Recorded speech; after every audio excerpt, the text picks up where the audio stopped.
ओम नमः शिवाय.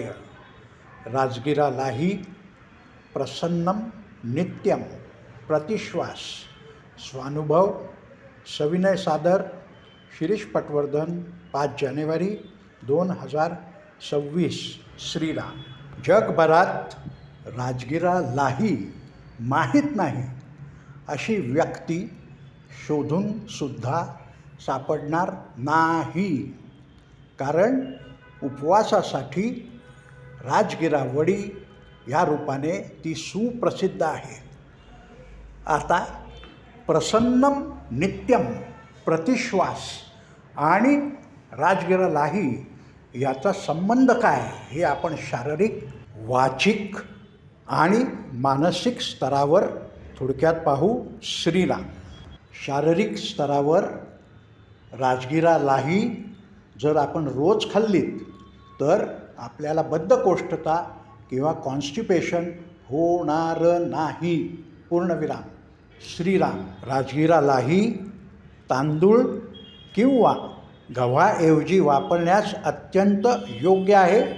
त्यामध्ये आवश्यक ती प्रथिनं, कार्बोहायड्रेट म्हणजे कार्बोदके आणि फायबर म्हणजे बद्धकोष्ठता होऊ नये म्हणे लागणारा चघळच होता हा योग्य प्रमाणात आहे.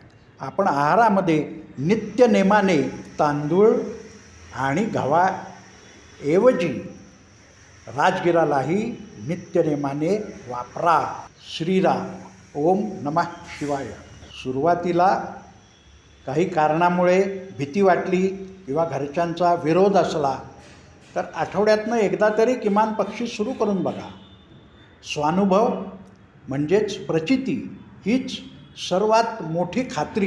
राजगिरा लाही आपण दुधात, ताकात, आमटीत, भाजीत, वरणात कशातही मिसळून खाऊ शकता. प्रवासात मी कित्येक वेळा पाणी, राजगिरा लाही आणि गोड चव यावी म्हणून खजूर असं कित्येक वेळा खाल्लं आहे.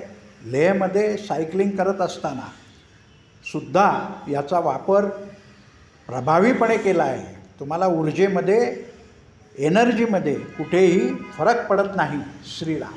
आजच सोमवारचा उपास असल्यामुळे काकडीची भाजी आणि त्यामध्ये राजगिरा, परत एकदा राजगिरा आणि परत एकदा राजगिरा असा माझा दुपारचा आहार होता. संध्याकाळी उपास सोडायचा आहे, पण उपास समजा काही कारणाने सोडला नसला तर परत एकदा आपण राजगिरा खाऊ शकता. राजगिराचं अजीर्ण होणार नाही. राजगिरा पचायला अत्युत्कृष्ट आहे. श्रीराम.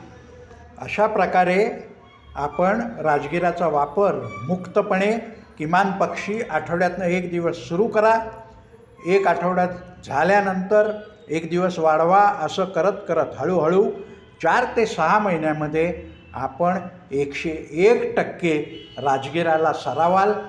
पांडुरंग कृपेने आपले कुटुंबीय सरावतील आणि आपलं कल्याण होईल. श्रीराम.